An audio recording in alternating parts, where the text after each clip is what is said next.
Hello everyone, and welcome back to another episode of the Very Cold Lasagna podcast, your place for all those filthy casual takes on the world of sports.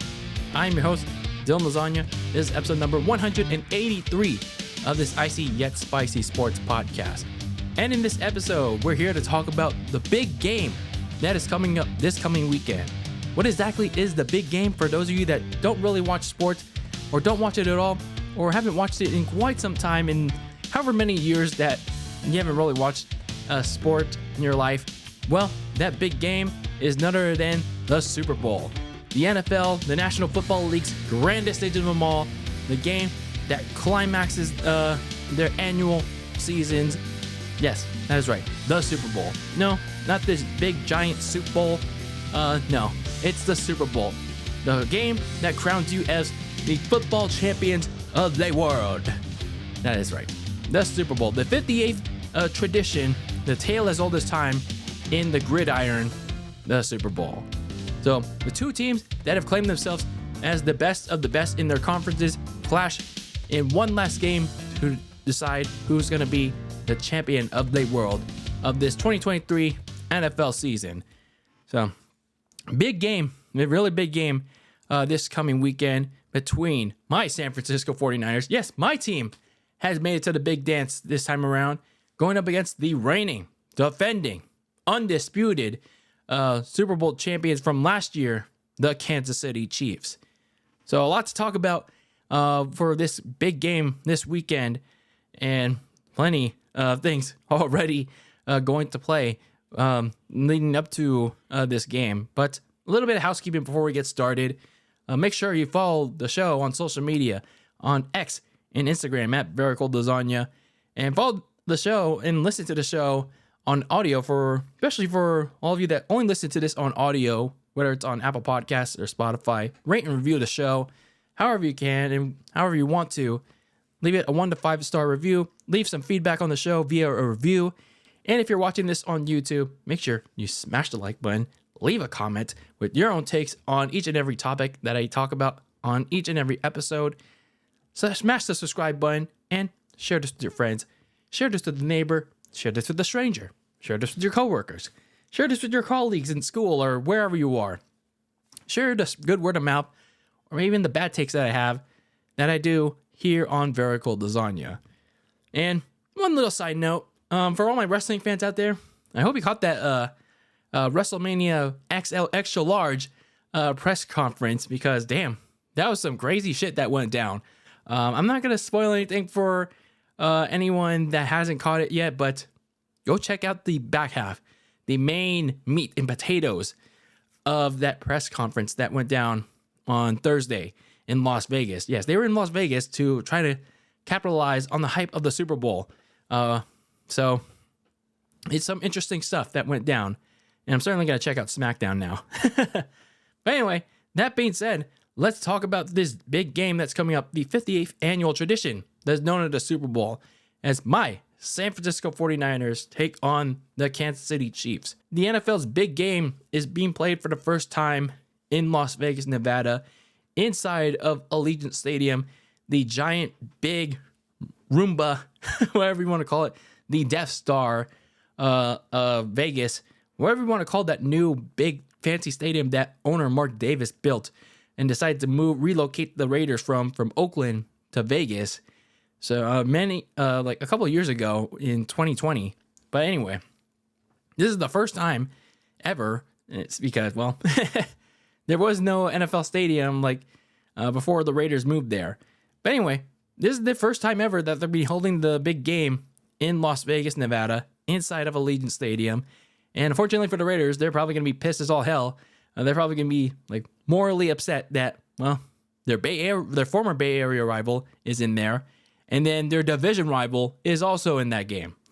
So tough shit for the Raiders. So anyway, some little random facts about this game. This game's going to be broadcast on CBS. On one end, you have Jim Nantz, Tony Romo, Tracy Wolfson on one side. At least in terms of the broadcasting of this game, it's going to be on CBS for the 22nd time ever. That commentating trio is going to be doing it for, I believe, the third time ever. Jim Nance's been doing it for like hella long now. But interestingly enough, this is going to be the first time ever that there's going to be a fully alternate broadcast. That is right. There's going to be a full alternate broadcast. That's going to be simulcast on, of all networks, Nickelodeon. Yeah, hell yeah, brother. So if you don't want to watch the more serious broadcast with Nance, Romo, and Wolfson, and especially those of you that really hate on Tony Romo's nut hugging of a certain individual, then go check out the Nickelodeon youth broadcast. That's going to feature the likes the regular announcers, Noah Eagle, Nate Burleson. And you want all these crazy, wacky visual effects with the slime cannons, the Nickelodeon blimp pouring out the green special stuff. But no, seriously, they're gonna go all out with this Super Bowl compared to the last select games that they've had on that network. I mean, they've had experience doing NFL games on Nickelodeon before since 2021. They had like a couple games before, but this is going to be their first real test, like their biggest test yet, doing the biggest game possible around the world. Like the Super Bowl is like a big deal for Nickelodeon. So this is being billed as the Super Bowl live from Bikini Bottom, which is, for those of you that don't watch SpongeBob, I'm surprised that you haven't in your lifetime. But yeah, that's like the main city of the titular character, SpongeBob SquarePants. So they're going to be using all these augmented reality effects and features. So obviously it's going to be mainly centered towards kids, but they make it a lot of fun. They make it a lot of fun. Yeah, it's a little corny, but they make it very interesting, and they help those that really don't understand football or not into it at all. They help you understand it with all these. They explain all the rules and whatnot, especially when you have rule analysts like Dora the Explorer and Boots gonna be explaining all of that for you. And then as analysts, you have SpongeBob, Patrick Star, and Sandy Cheeks as a sideline reporter. For those of you that want that kind of broadcast, that's going to be certainly a very interesting thing. And you have all these weird comparisons like, X football player is going to be like SpongeBob, or Y player is going to be like Patrick. So they do a lot of those crazy, wacky things on the Nickelodeon NFL broadcast. Also on the Nick broadcast, they're going to kick it off with a new, like a newly animated rendition of the song Sweet Victory from the season 2 episode of SpongeBob, from that episode called Band Geeks. Well-known song, and well, in my opinion, they fucked it up 5 years ago at Super Bowl 53.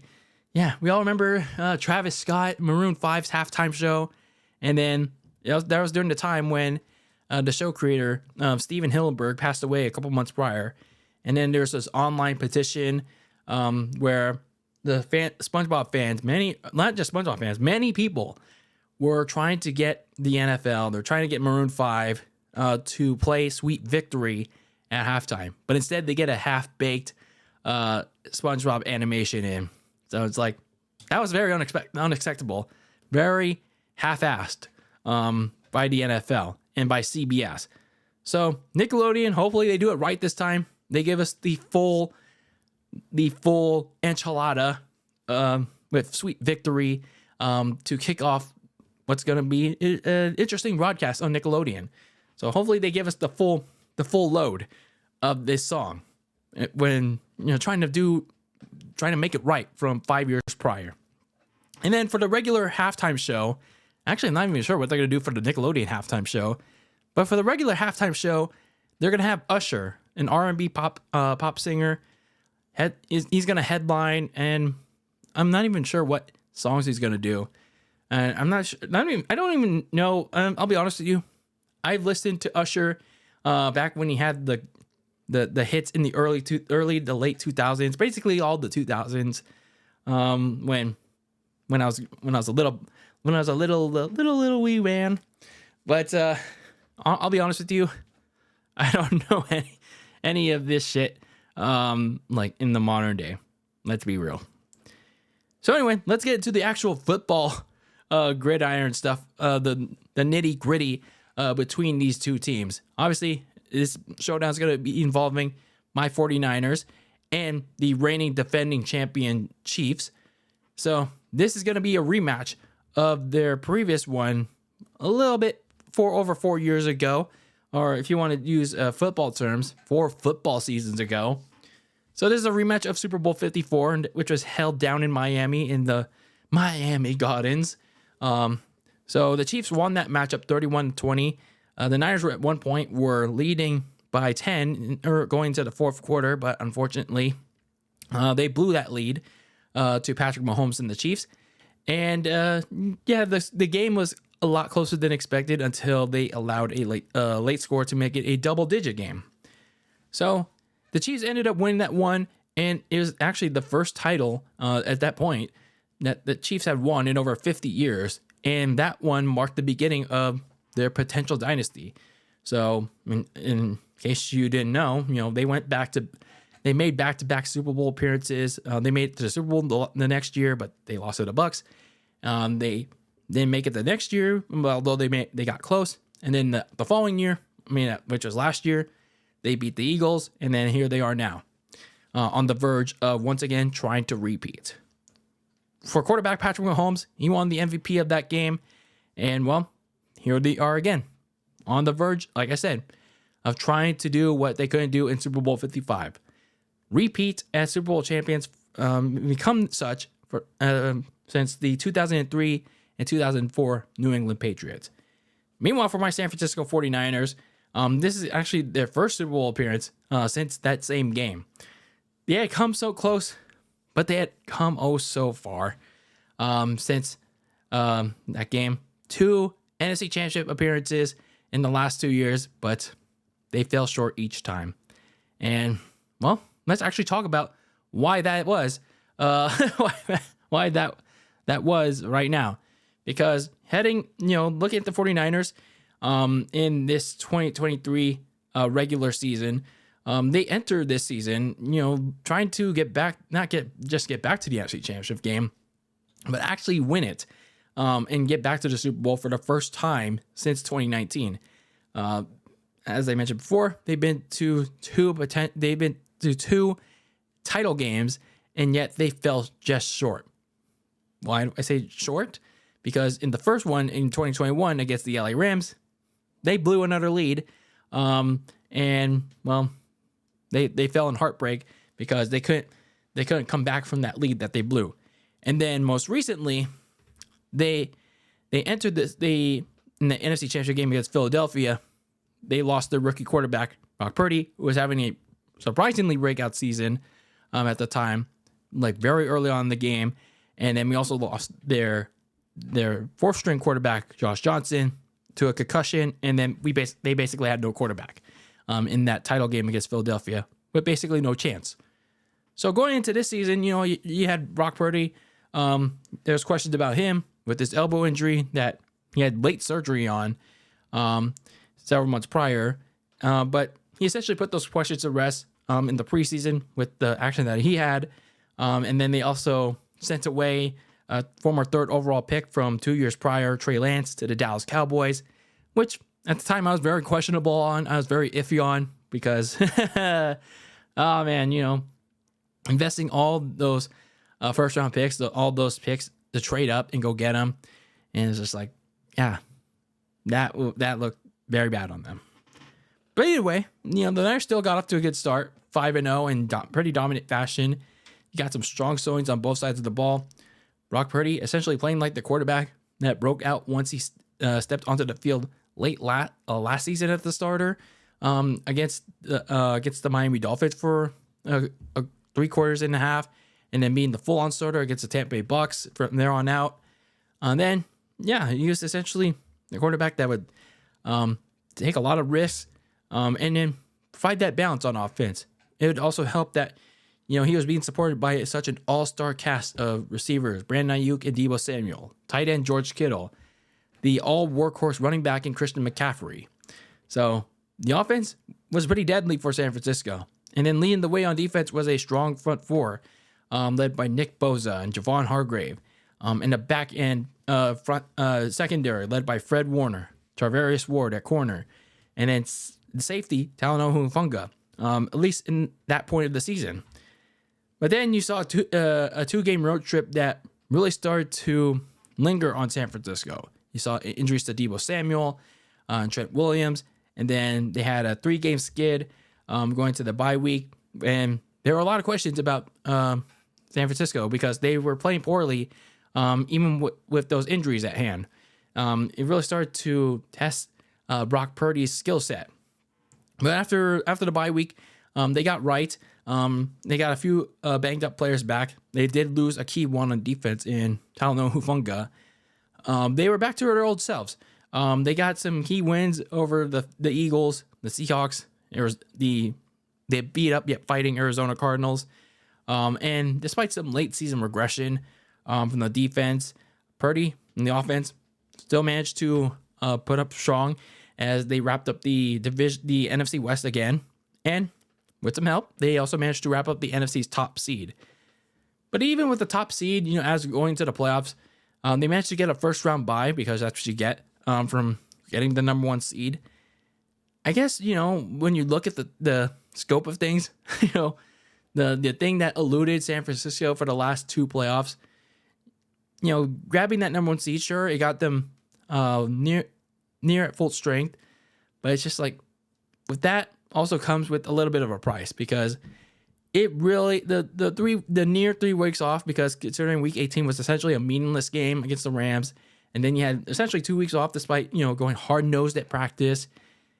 It really affected them. It really affected them because, boy, were they really eliminated by the Green Bay Packers.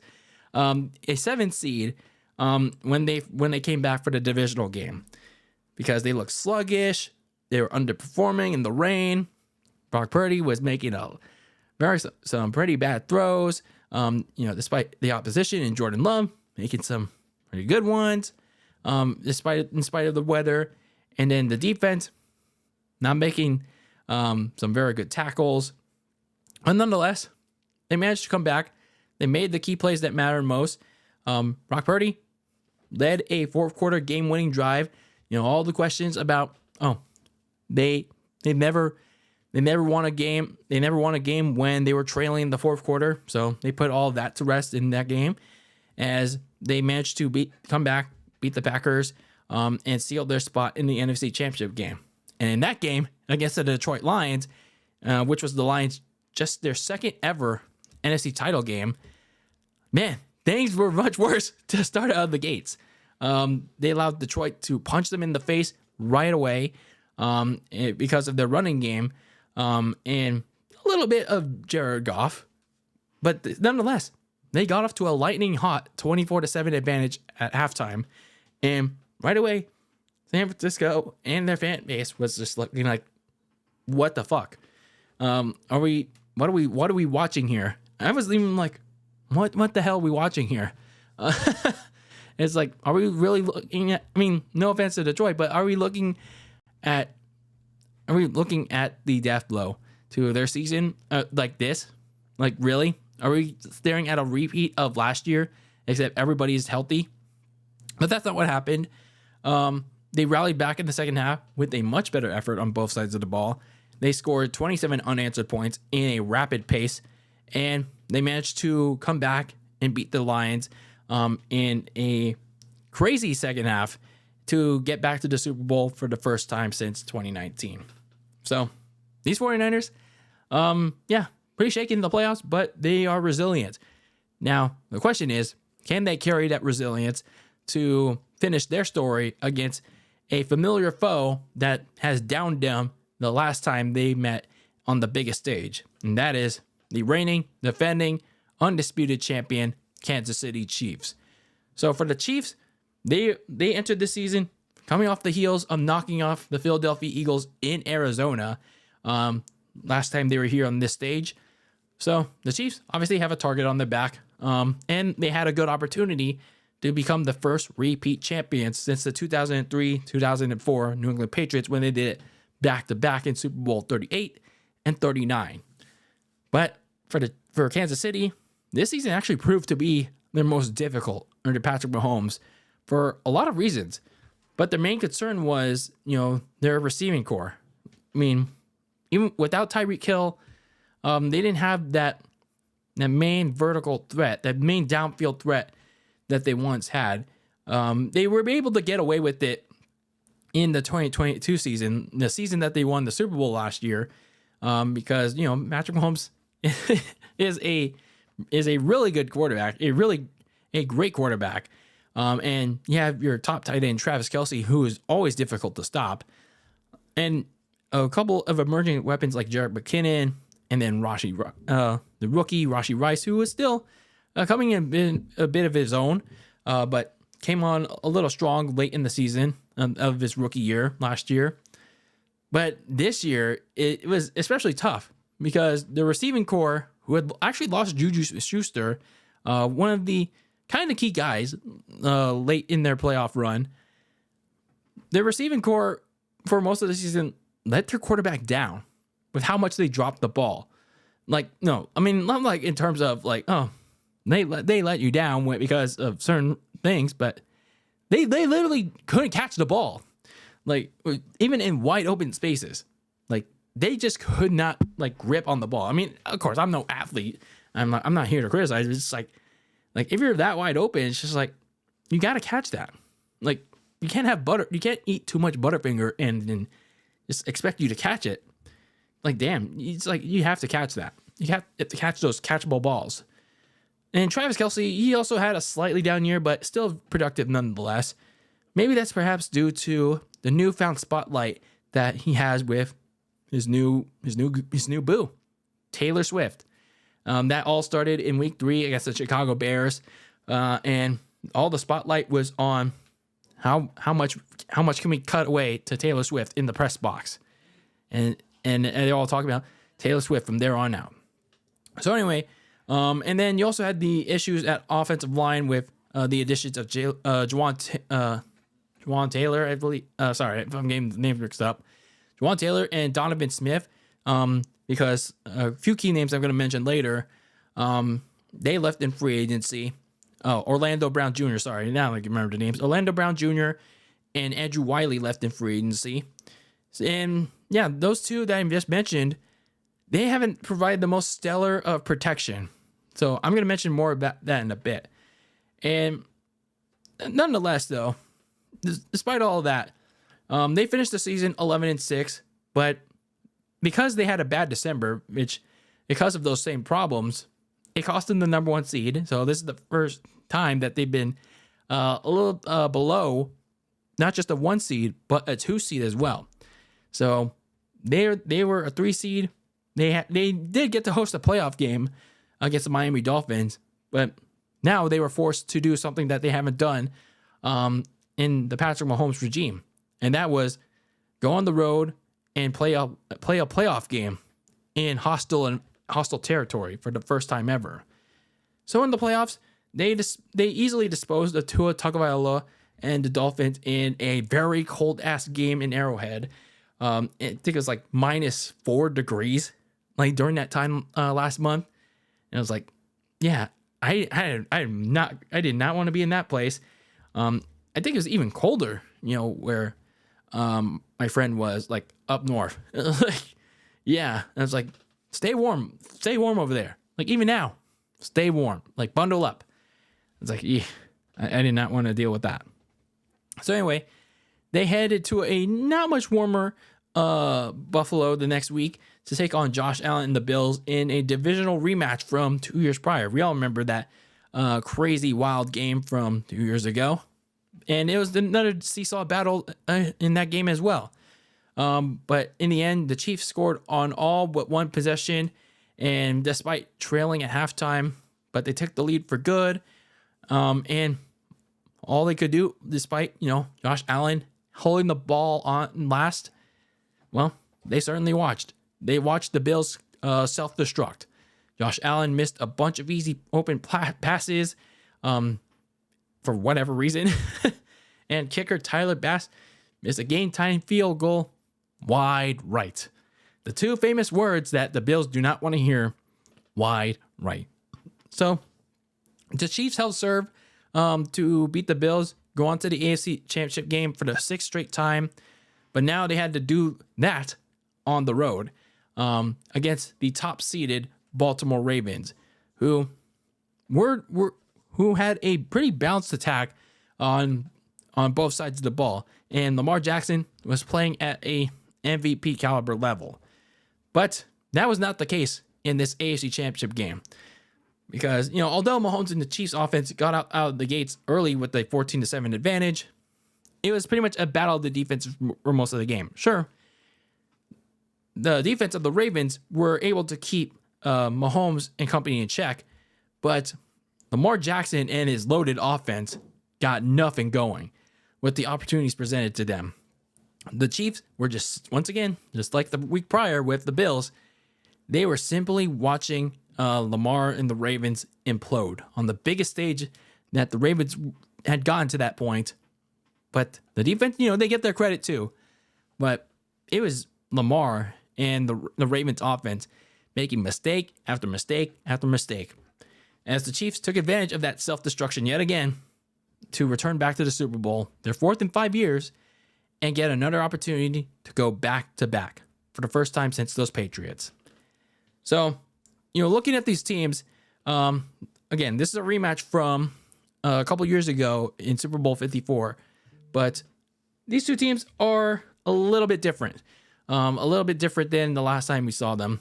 And they play a little bit differently as well, per se. So in terms of their pros and their cons, let's start off with the 49ers. Some of their pros include, their offense. Their offense is certainly a little bit more dynamic than the one that Jimmy Garoppolo led in 2019 in that Super Bowl. Because now you got a quarterback in Brock Purdy that when you give him the ample protection and you give him time to throw, he has a litany of weapons. So Brock Purdy can actually throw and dice up defenses. He can actually run out of the pocket when his coach can actually do it and actually let him. But anyway, that's besides the point. The insertion of Brock Purdy into the starting role has actually become a blessing. Over time, the offense became fully unlocked to levels where Jimmy G, he couldn't, because he was basically a full-on pocket quarterback.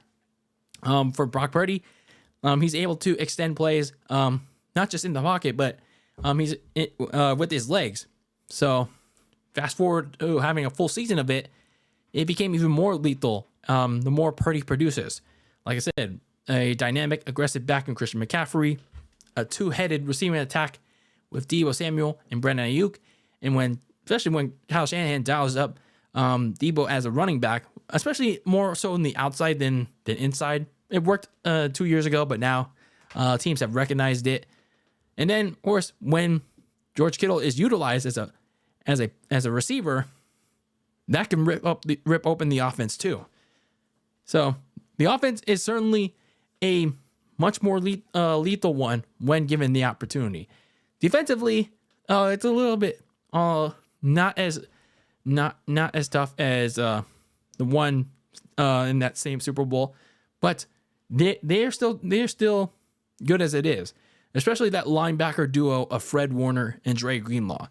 These two linebackers are hard-nosed and always flying over the middle of the field. Especially Fred Warner. You could consider him as the 49ers do-it-all defensive player, in my opinion, because there are times during the season where the defensive line struggles, the secondary struggles, and Fred Warner has to basically go fly over to wherever the player has the ball on the opposing team, and he just has to make the damn play. So that's basically Fred Warner for you. Meanwhile, Dre Greenlaw is also makes that key play, that key tackle that he needs to give the offense the ball back or make that stop that is needed. So this two-headed attack at linebacker, always there to make the play that you can rely on.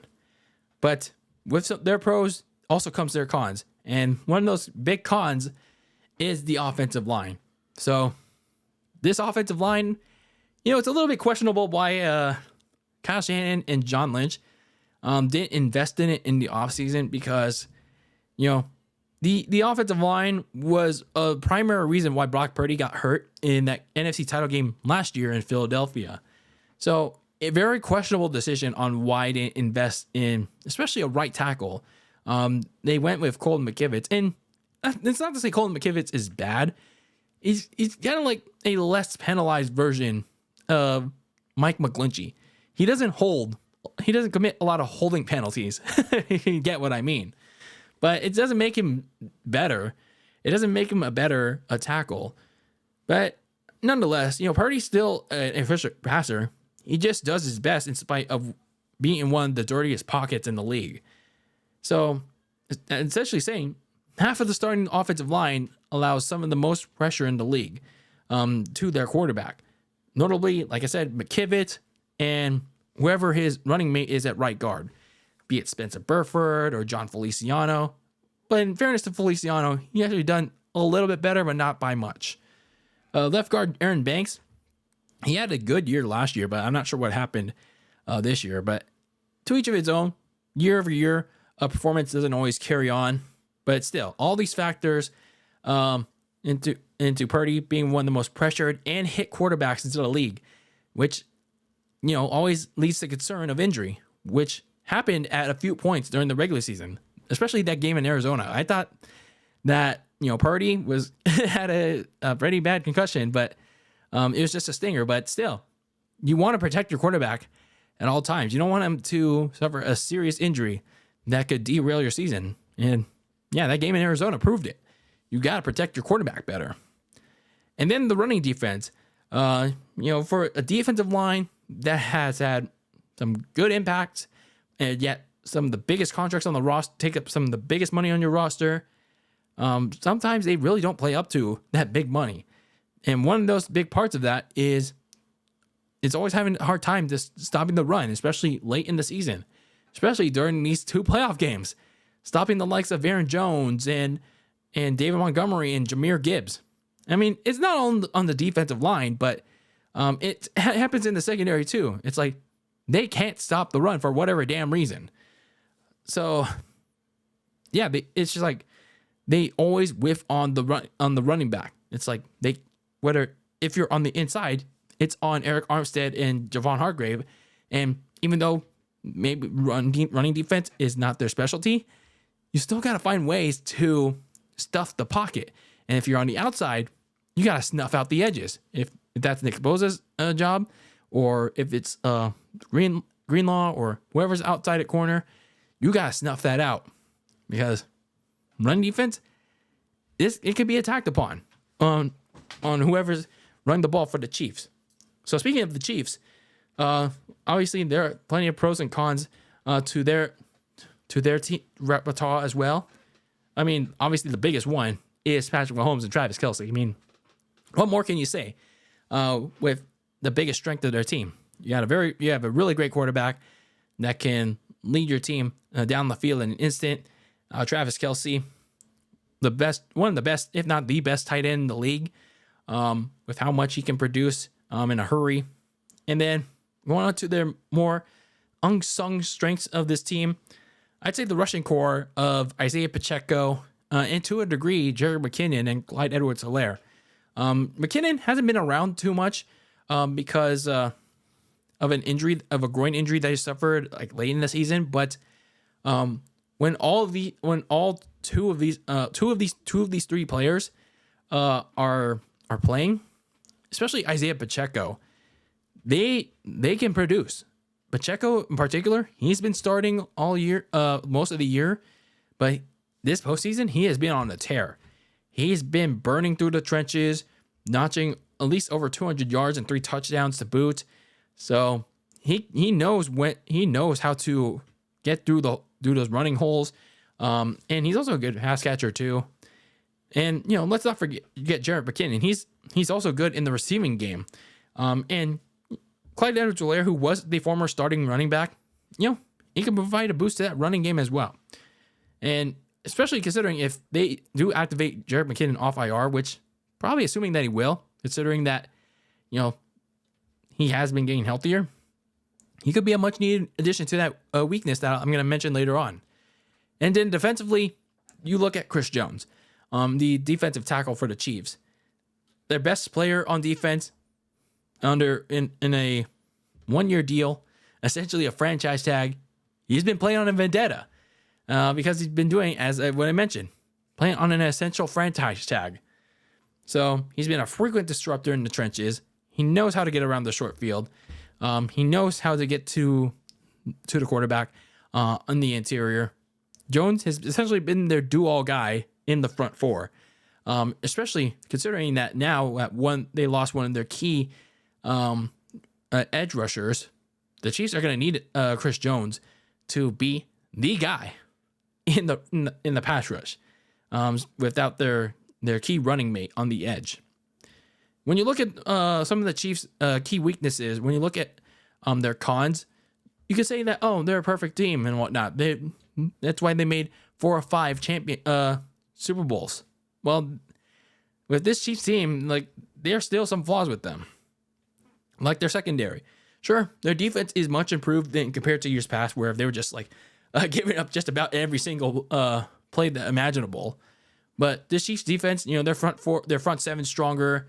But sometimes their secondary, even with corners L'Jarius Sneed and Trent McDuffie, their secondary, when the pass rush can't get home to the quarterback, they can't develop a lot of pressure on them.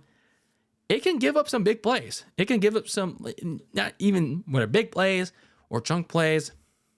If there's no pass rush to hit home on the quarterback, the passing defense can run into a little bit of trouble if they aren't quick to act. So if the quarterback is able to get rid of the ball, whether it be a chunk play or a big passing play downfield, then that spells trouble for the corners and for whoever's at safety.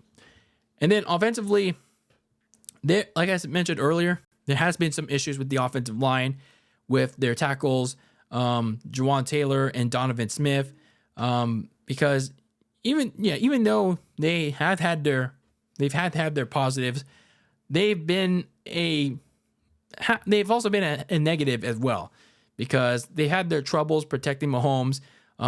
They have had him pressured a lot on the edge, and they've also accounted for a lot of the team's penalties. Like there's part of the reason why that's part of the reason why the Chiefs have also lost a lot of productive drives, because sometimes, for example, Mahomes completes a big key first down conversion or big key third down to, let's say, Travis Kelce, for example, but it got called back because either Juwan Taylor or Donovan Smith got called for holding, or called for an illegal shift or something.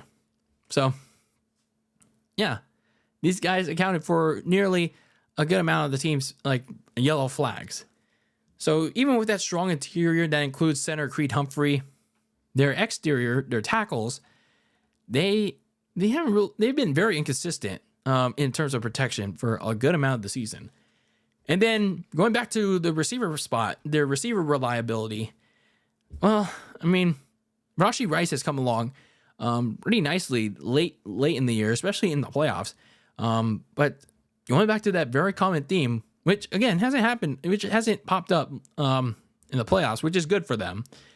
But there's a reason why they had to work just as hard, even harder, to get to this point, is because their receiver depth is really not good, really not that great. They really had to go by at the receiver spot.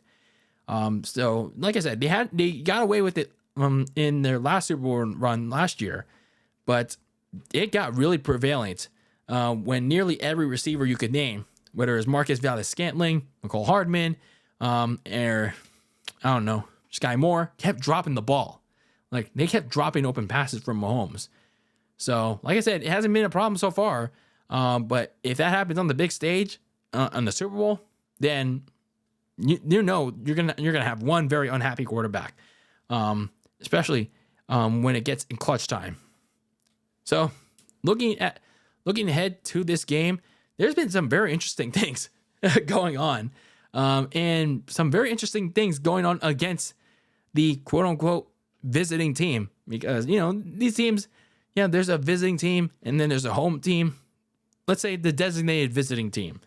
There's been a lot interesting things going against the visiting team than against the designated home team. Because first off, you had Nick Bosa starting off the prep by going out and saying, "Oh, the Chiefs' offensive line tends to hold a lot."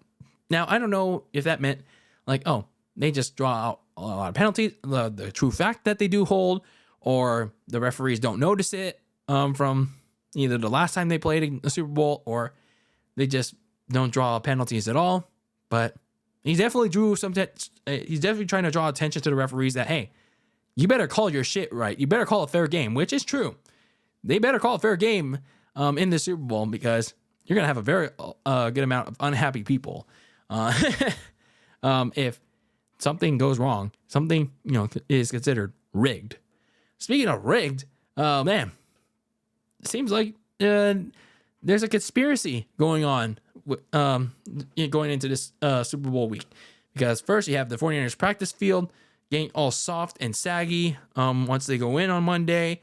And then you have the fire alarm going off on Thursday when the Niners are still sleeping in bed, trying to get some nap time. And then a lot of things. The money line, still going towards the Chiefs, even though the Niners are still favored by 2, whatnot. So a lot of interesting stuff going on with San Francisco. And maybe the NFL is to blame for this, considering the poor logistics. But still, it makes them look like they're clearly favored in the Chiefs even more. Like, can't we just have a fair game for once? Like, don't you think this is all sus? Like, whether you're a Chiefs fan or Niners fan, or just like you're a fan of the team, but you're just trying to watch the Super Bowl. But don't you think this is a little sus? Don't you think that the NFL is trying to put all together this elaborate plan just to have Taylor Swift win a Super Bowl with the Chiefs? Don't you think so? I don't know. It just seems very weird. Now, in terms of the injury report for this game, both teams are coming in relatively healthy, but there are some things to note at this point in the season, at this point in the game. Backup tight end Ross Dwelley, who is a key blocker for the 49ers when they need tight ends on blocking downs. Unfortunately for him, he's not going to be on the Super Bowl roster because he's not being activated off injured reserve. Probably imagine that they couldn't take someone off the 53-man roster. So a little unfortunate for Ross Dwelley. Speaking of tight ends, George Kittle back at practice in a limited fashion after not participating in the 2 practices during the quote-unquote bye week for the Super Bowl practice week with a toe injury. And then Eric Armstead also back at practice after his nagging and foot injuries also came out of those extra week practices. So looking at the Chiefs at their injury report, guard Joe Thuney, the starting left guard for Patrick Mahomes, Andy Reid is considering him as a long shot to play in this big game. So some people are saying it's a big loss for this game. However, keep in mind that his backup, Nick Allegretti, did just fine against the Ravens and their vaunted defensive front, keeping pretty much everyone on his side in check. So if somehow the Niners don't get their the likes of Javon Hargrave and Eric Armstead to pressure him up the butt, then there's a problem. There's a problem for them. And then meanwhile, on the defensive side, edge rusher Charles Omenihu, name that the Niners are familiar with, he was placed on injured reserve. He tore his ACL, which was very unfortunate, in the title game against the Ravens. So Omenihu was a very big contributor in the pass rush for Kansas City this season, and came up with the key turnover in that AFC title game with the strip sack fumble on Lamar Jackson. So kind of a big loss for the Kansas City Chiefs in that pass rush. So further pointing out the emphasis of having Chris Jones there and to trying to step up and be that the guy on that pass rush. So taking Omenhu's spot on the roster is going to be receiver Sky Moore. He's going to be activated off injury reserve. He missed some time with the knee injury, so some help in the receiving game. Jerick McKinnon, who had been missing in action since week 15 with a groin injury, he was designated to return from injury reserve last weekend. He's been practicing. Not sure if the Chiefs had already activated him off IR. I probably imagine that they did, but if he hasn't, then that's a little surprising, but we will see. So now, let's finally look at the keys to victory for both these teams as we head into the ultimate season finale. Series finale, like the NFL's ending, but sorry. Season finale of this NFL season. So starting with the 49ers, I think a lot of it comes down to effort. A lot of these keys to victory comes down to how the 49ers play, because the last two games they started out like dog shit. Dog dookie water. So in essence, they gotta show up and show out for all four quarters, especially the defensive line. The effort that they showed to start out the last two playoff games, against the Packers and the Detroit Lions, they were able to come back from that. They were able to do much better in the second half. But against the Kansas City Chiefs, against Patrick Mahomes, that is absolutely not going to fly at all. They need to start fast. They need to start stronger and finish stronger in this winner-take-all game that is the Super Bowl. Because, when you look at that game, there was no pressure on Jordan Love or Jared Goff. No collapsing of their pockets until the second half of each of those games when they had to make those adjustments. So against Patrick Mahomes, if they don't do that to start the game, he's going to torch their asses right away. He's going to build up a insurmountable lead that the Niners cannot overcome. So they have to show up, show out, and pressure Mahomes up the butt. Defensive coordinator Steve Wilks, he rightfully called out their effort. I mean, I'm glad he did, but it's also up to him. He has to be game ready with better game plans, better adjustments on each and every play against the best quarterback in the league. And then offensively, you set the tone with your offense with Christian McCaffrey. I mean, obviously, Christian McCaffrey, one of the most physical backs in football. And while the Chiefs' run defense, it's a solid one, they can be picked on despite, having Chris Jones lurking around in the shadows. So the offensive usually gets jump started with Christian McCaffrey, and it shouldn't change with the newly crowned Offensive Player of the Year. And then going back to my original point with the defense, it also translates with the offense. Everyone's got to start fast and stay that way, especially quarterback Brock Purdy, because you can't afford to have all these slow starts. You can't have these questionable game plans. So you have to start off strong. If you have to get out of the pocket, get out of the damn pocket. If you have to use your legs, use your damn legs to escape pressure.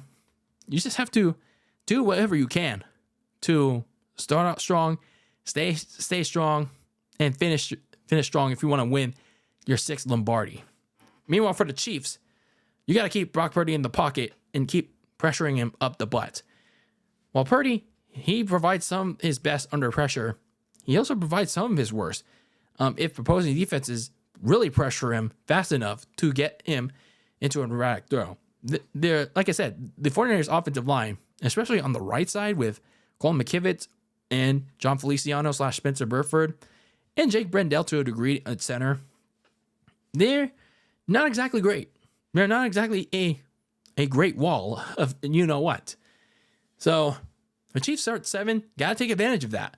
Contain Purdy within the pocket and get to him quickly to force a big sack loss, force him into some mistakes that will benefit Mahomes and the offense. Speaking of Patrick Mahomes and the offense, Mahomes, he has to trust his receivers that are not named Travis Kelce and Rashee Rice. When there are times that have to come in clutch, get those key first downs, especially when Kelce and Rashee Rice are covered up. So there are going to be points during the game where Charvarius Ward or Diamador Lenore and Fred Warner are going to cover up either one of those two. So there are going to be times where Mahomes is going to have to trust a Sky Moore or McCole Hardman or Justin Watson to make that key catch, to extend plays, or make the key touchdown, or get them in the red zone, or whatnot. Yes, there'll be times where they drop the ball, but if they can make the key catch, that's all that matters for Patrick Mahomes and the Chiefs. And then, last but not least, go what's already working with Isaiah Pacheco, ground and pound, especially against this 49ers run defense.